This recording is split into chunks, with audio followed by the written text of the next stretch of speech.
Je suis un chat. Je n'ai pas encore de nom. Il paraît que dans ce pays, un chat de génie a prononcé ces mots. Je ne sais pas s'il était génial, mais moi, au moins, j'ai un nom. Sur ce point, le chat de génie, je le mets à l'amende.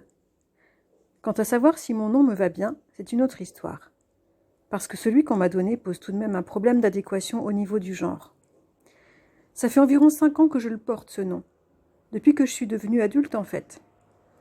À ce sujet, il y a plusieurs théories concernant la méthode de conversion des années chats en années humaines, paraît-il, mais généralement on s'accorde à dire qu'un chat d'1 an est l'équivalent d'un humain de 20. À l'époque, mon endroit préféré pour dormir, c'était le capot d'un monospace sur le parking d'un immeuble. Vous savez pourquoi j'aimais bien cette voiture ?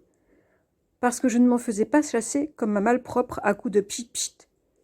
Ces humains qui sont tout juste des singes qui marchent debout sont d'un orgueil insupportable. Non, mais qu'est-ce qu'ils croient ? Ils laissent leur voiture couchée dehors et ils ne veulent même pas que les chats marchent dessus. Tout endroit accessible aux pattes d'un chat est une voie publique, c'est juste du bon sens. Mais laissez par inadvertance quelques traces de pattes sur un capot, et vous ne tarderez pas à voir des humains excédés vous envoyer balader. Donc, le capot de ce monospace était ma couchette préférée. C'était mon premier hiver, et ce capot bien chauffé par le soleil faisait un excellent parquet chauffant, idéal pour la sieste. Puis le printemps est arrivé, et j'avais réussi à compléter le cycle des 4 saisons. C'est une grande chance pour un chat d'être né au printemps.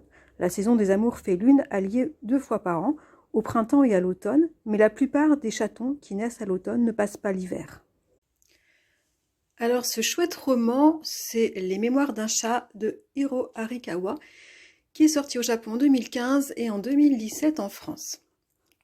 Alors Nana est un jeune chat qui vit dans la rue.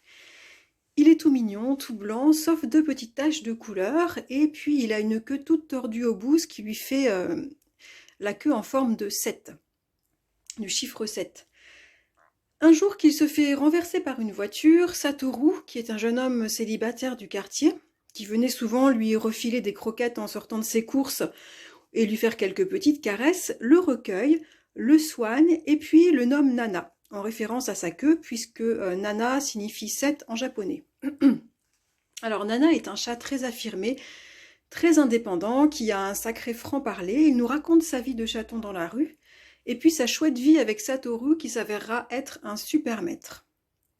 Mais voilà qu'un jour, après 5 ans de vie commune, Satoru lui annonce qu'il ne peut pas le garder et qu'ils partent ensemble en voyage car il veut présenter Nana à ses amis qui seront ses potentiels nouveaux maîtres. Il y a un mystère, on ne sait absolument pas pourquoi Satoru doit se séparer de son chat qu'il adore.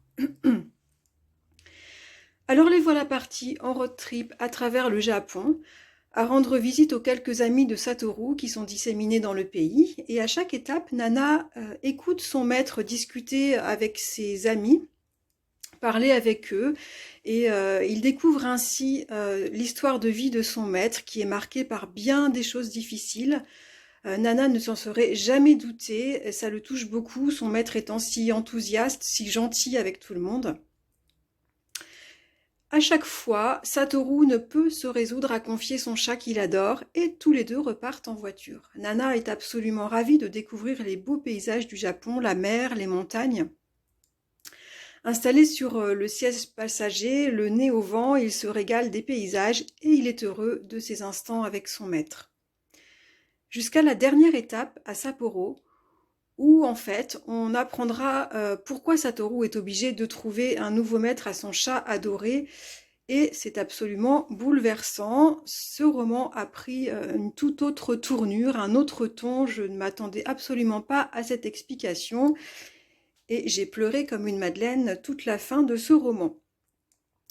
Alors, Les Mémoires d'un chat, c'est un roman vraiment très original, déjà par sa forme narrative qui laisse complètement la parole à Nana, le chat, parfois aux humains, ou bien alors, et ça c'est assez original, à un narrateur un peu inconnu, un peu omniscient. C'est assez surprenant et enfin, c'est intéressant. Alors la verve et l'analyse féline de Nana des comportements humains sont un vrai régal. C'est truculent, c'est vraiment très drôle et très bien écrit. On y découvre aussi pas mal de pans de la sociologie japonaise. C'est vraiment une très belle immersion. Mais c'est aussi et c'est avant tout un roman très prenant qui traite en profondeur sous des aspects un peu rigolos. Ça traite vraiment en profondeur des thématiques de la famille, de l'amitié, de l'adoption, de la force des liens humains-animaux pour traverser certaines épreuves extrêmement difficiles de la vie. Alors bien que ça a été pour moi un roman extrêmement remuant par la raison qui oblige Satoru à se séparer de son chat. Malgré tout, j'ai beaucoup aimé ce roman, cette immersion au Japon, les thématiques abordées et l'écriture de l'auteur. Voilà, Les Mémoires d'un chat d'Hiro Arikawa. Vraiment un petit bonheur de lecture que je recommande. À bientôt!